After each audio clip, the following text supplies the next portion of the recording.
El señor Eduardo Sartelli está depuesto con el cuchillo entre los dientes. ¿Cómo va, Eduardo? Buen día. Bien, ¿cómo estás, Hernán? Muy bien. Todo muy bien. Le sacamos por lo menos chispas al cielo, ¿no? Y algún quilombito siempre hacemos. Me parece perfecto. Perfecto, es Siempre indispensable. Es que si no es así, si no es así no tiene sentido, ¿no? Y no, ¿para qué? Para repetir lo que todo el mundo sabe o todos están de acuerdo. Está muy bien.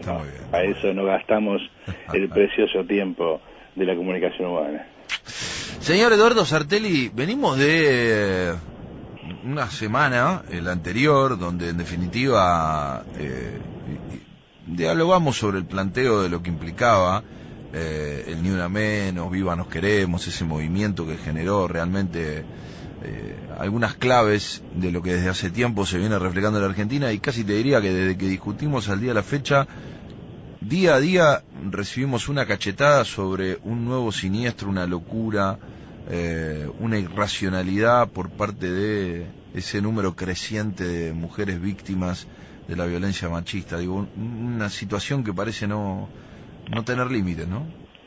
No, claro que no. Y digamos, para atizar el fuego del debate, vamos a decir dos o tres cosas que van a incomodar más todavía. A ver. Por empezar, recordemos algo que incomodó, porque apareció en una página de Facebook que está mi nombre y que yo no manejo, pero que me llega siempre lo que aparece por ahí, apareció en el Facebook de otros compañeros y cosas por el estilo. Una cosa así como: un hombre no puede hablar sobre la mujer. No puede hablar sobre el encuentro de las mujeres. Es más, ni siquiera puede marchar. De hecho, la consigna de Ni Una Menos llegó a decir que los hombres marcharon atrás y apoyando, en todo caso, empujando el carrito del bebé, digamos. Esa es la primera cuestión que ya molestó.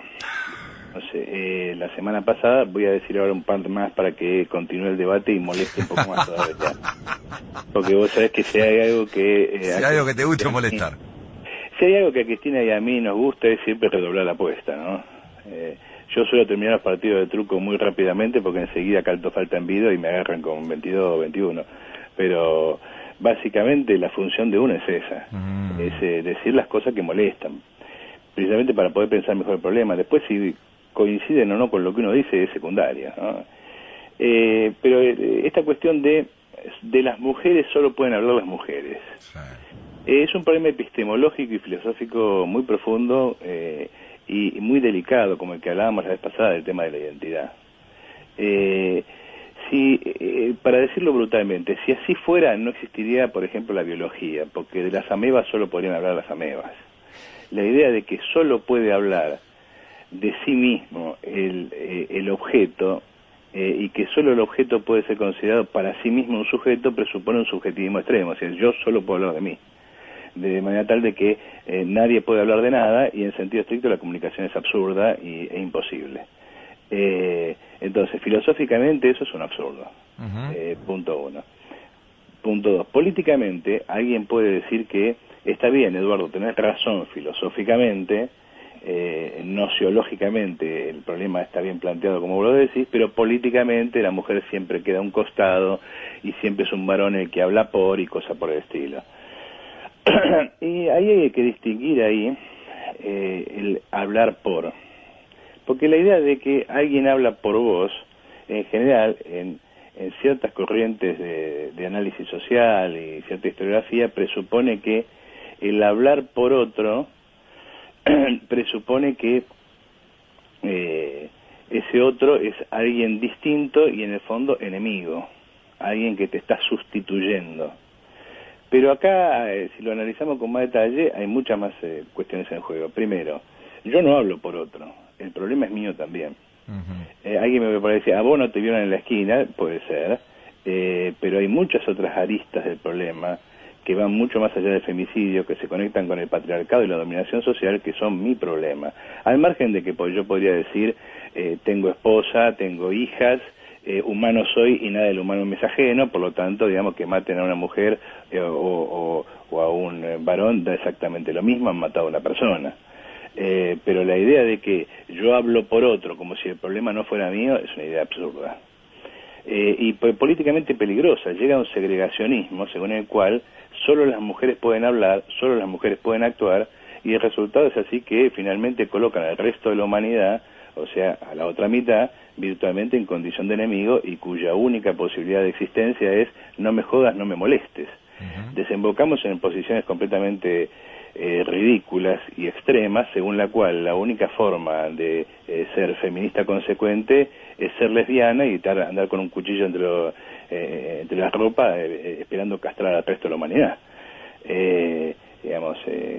Desde ese punto de vista es imposible hacer política más allá de el propio sujeto que se corporativiza en vez de politizarse, se transforma en una corporación que adquiere un derecho propio en vez de recuperar su humanidad apelando a la totalidad. Por otro lado, en términos políticos, la mejor estrategia es siempre fragmentar al enemigo. Partamos de base que el varón no es enemigo de la mujer. Acá estamos hablando del patriarcado. El patriarcado es el enemigo. El patriarcado es una construcción de carácter ideológica que tiene que ver con relaciones sociales y que es sobre todo funcional a la sociedad de clases. Por lo tanto, básicamente el enemigo es el varón y la mujer patriarcales, que tienen que ver con quienes dominan la sociedad, y a partir de ahí, con relaciones de tipo ideológicas, hegemonizan sectores enteros de la sociedad. Y cuando Macri o cualquier burgués dice yo soy macho y apela al machismo de los varones, le está metiendo a los obreros una ideología que indudablemente a los obreros les viene bien en algún aspecto, muy menor por supuesto, obliga a que su esposa le lave los platos, pero los somete también en un grado muy sustantivo, a saber, el machismo es una forma de dividir a la clase obrera y consolidar la dominación de clase. Con lo cual la idea de que yo no debiera hablar por otros, primero es falso, no son otros. Yo no me considero fuera del sujeto que está metido en el problema del patriarcado en el general y que tiene como una arista muy visible el problema del femicidio. Sí. Nunca nos olvidemos de eso. Si lográramos que no hubiera ningún femicidio, no por eso hemos logrado la liberación femenina y no por eso hemos logrado la liberación humana. ¿Se entiende? Porque si no nos concentramos en un punto y dejamos ver la totalidad. Entonces, ese asunto de que yo no puedo hablar por otros, primero, yo no soy otros. Segundo, nociológicamente el problema está mal planteado. Pero tercero, la pregunta es, ¿qué queremos? ¿Terminar con el patriarcado? ¿Terminar con la sociedad de clases? ¿O simplemente establecer condiciones de funcionamiento elementales en el marco de esta sociedad? Las limitaciones, y ahí empezamos con aquello que va a molestar, las limitaciones de la consigna del ni una menos y del grupo que enarbola esa consigna no se encuentran solamente en esta apelación solo a las mujeres, sino que esta apelación se produce en el marco de la sociedad que produce esto todos los días y que no puede hacer otra cosa que producir esto porque necesita el patriarcado como uno de sus pilares de funcionamiento. Dicho de otra manera, la consigna de una menos y las agrupaciones que lo levantan se limitan a un punto del programa feminista, se limitan a una parte del problema general y no ven más allá. Dicho de otra manera, no ven que la única forma de acabar con el femicidio es acabar con el patriarcado. La única forma de acabar con el patriarcado es acabar con la sociedad de clase. Dicho de otra manera, el que no es socialista, en este punto, varón o mujer, para decirlo vulgarmente, está meando fuera del terreno. Es decir, está colocando el problema donde no está. Porque esto no se resuelve ni con comisarías de la mujer, ni con, ¿cómo se llama?, ni con más policías para controlar, ni con reforma de la justicia. Indudablemente todo eso suma, indudablemente todo eso es importante, indudablemente yo apoyo todo eso, defiendo todo eso y exijo todo eso. Por la misma razón que cuando los obreros luchan por un aumento de sueldo, yo digo, sí, claro, por supuesto, vamos para adelante, mejores condiciones de trabajo, pero la existencia del salario presupone la existencia de la explotación. Por lo tanto, la lucha sindical se agota en eso. Y si no somos capaces de pasar por encima de la lucha sindical, nunca arribaremos a una sociedad sin explotación. El femicidio puede morigerarse, puede achicarse, puede diluirse en cierta magnitud, igual que otros problemas que atañen a la condición femenina en la sociedad capitalista, pero nunca va a superar el estadio de lucha meramente defensiva si no supera el horizonte del ni una menos, es decir, si no progresamos hacia el patriarcado en su conjunto y no entendemos el patriarcado como una parte constituyente de una sociedad que lo produce y lo reproduce todo el tiempo, porque necesita por esa vía y por otras justificar, defender, reproducir y ampliar la dominación de clase. Dicho de otra manera, sin socialismo esto no se resuelve. Por lo tanto, cuando dicen vamos solo las mujeres, cuando dicen queremos estas consignas elementales, yo apoyo y está todo bien, pero sin elevar la mirada hacia la perspectiva de clase y del socialismo, todo esto termina en dos situaciones.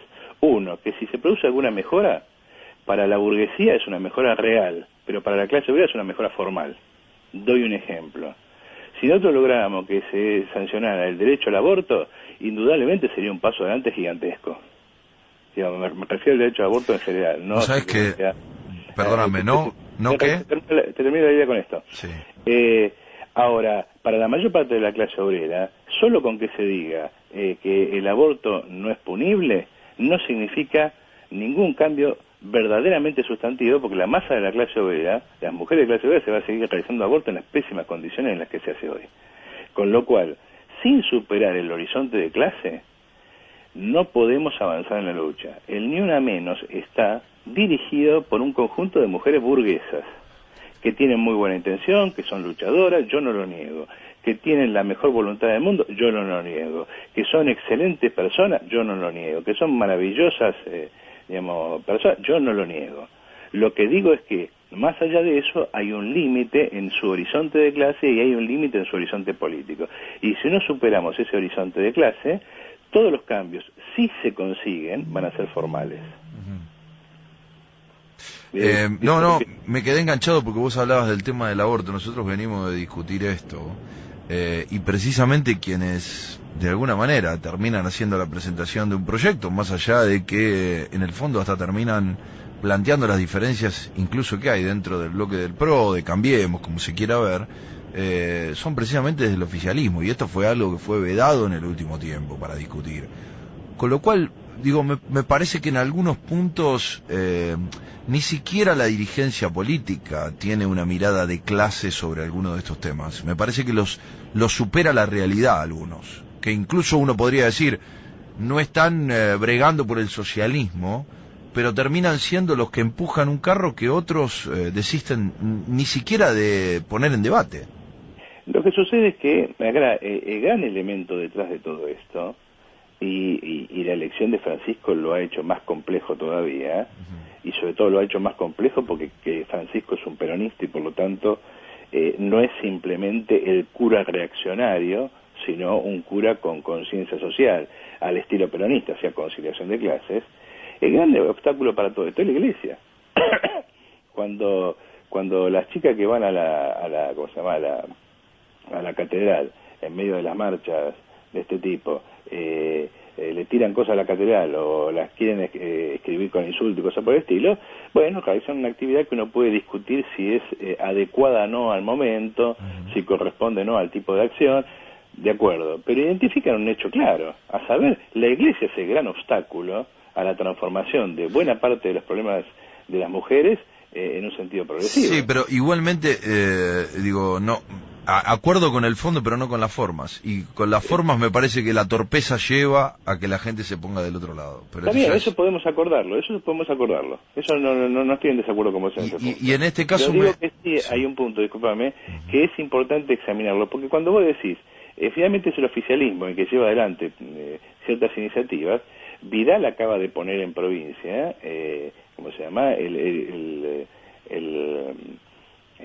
Los mecanismos que deben seguir los médicos para que no tengan que entrar en cuestiones judiciales a los efectos de decidir por un aborto de los aceptados por la ley, es decir, en caso de violación, peligro para la madre, etcétera, etcétera, porque si no, acordate que con todo ese asunto, los médicos por cuidarse o por decir que se cuidan y en el fondo están en contra del aborto, metían a un juez de por medio y entonces hasta que el juez decidía si se podía hacer un aborto o no, el chico nacía. Bueno, es que precisamente lo que estábamos hablando ahora, que el proyecto que están empujando tira por la borda la cláusula, ¿cómo se llamaba? Espera. cláusula de conciencia. Claro. O sea, la objeción de conciencia. La objeción de conciencia. Claro, ahí el punto, ¿cuál es, Hernán? El punto es este. Finalmente, el PRO es liberal. ¿Por qué el Papa está en contra? Porque el PRO es liberal. Y los liberales no en el sentido argentino. Sí, totalmente, está claro, entiendo. Los liberales siempre han sido progresistas en relación al tema de la mujer. Pensá en John Stuart Mill y toda la tradición liberal. Y hay un liberalismo burgués que te dice sí al aborto. Lo que pasa es que Macri se encuentra con el cuadro en el que está y tiene que ir a negociar con el Papa. Y allá fue a negociar con el Papa. Dentro del kirchnerismo también había presiones a favor del aborto. Sí. Y era la propia Cristina la que le ponía sus límites, y cuando Cristina cayó en desgracia social y tuvo que agarrarse de la sotana del Papa, con más razón todavía se opuso con más fervorosamente al aborto y a otro tipo de medidas por el estilo. ¿Pero por qué? Porque la Iglesia, en el fondo de todo esto, es uno de los grandes obstáculos al desarrollo social de la mujer en la Argentina. Ahora, insisto con esto, supongamos que el PRO se pusiera, digamos, el traje del liberal, es decir, dejara de ser un liberal vergonzante y de ir a chuparle las medias al Papa allá y dijera, me importa tres pepinos lo que dice el Papa, yo creo en el derecho a elegir, por lo tanto, estoy de acuerdo con el aborto. Eso significaría un gigantesco avance, eso no hay duda. Y bueno, mirá, Macri va allá y los que lo están empujando están dentro de su propio bloque. Es como... Claro, pero vos sabés que siempre, después podemos recordar un poco la historia que ya hemos contado, pero siempre el PRO tiene esa tensión. El PRO es Michetti y el PRO es Macri. Y Macri necesita a Michetti, o sea, necesita a la Iglesia, y al mismo tiempo no quiere entregarle a la Iglesia el PRO. Total. De ahí que fue a las elecciones internas en Capital y no quiso entregarle la gobernación a Michetti. Ahora, lo que sí es importante en este punto es que la Iglesia se constituye en un obstáculo fundamental para esto. Y entonces, suponete que Macri se pusiera, digamos, finalmente el traje del liberal que le corresponde y llevar adelante estas transformaciones. Sería un paso adelante notable, indudablemente. Ahora, para la clase obrera, para la mujer de clase obrera, esto significaría poco y nada. Significaría seguir haciéndose aborto en las peores condiciones. Aborto libre y gratuito en los hospitales públicos es una consigna elemental y ninguna burguesa te levanta esas cosas por una razón sencilla. Yo te libero tu cuerpo, pero como buen liberal ahora te la sacarás sola. Y te la sacarás sola quiere decir que quedás al arbitrio del mercado. Y si tenés plata, bien. Y si no tenés plata, te jodes. Entonces, hay un punto en el cual la consigna, ni una menos, tiene que progresar en ese punto. Si no, va a quedar presa, en el mejor de los casos, del liberalismo burgués. Esta es una de las cosas que yo te quería tener para seguir discutiendo. Tenemos varias más. Bueno, me gusta porque con esto vas a dar de comer muchas discusiones durante la semana y de última después armamos el almuerzo de la semana próxima. Dale. Eduardo, te mando un abrazo grande. Buena semana. Grande, dale, chao. Eduardo, te mando un abrazo grande. Buena un semana. Abrazo grande, dale, chao. Eduardo, te mando un abrazo grande. Buena semana. Grande.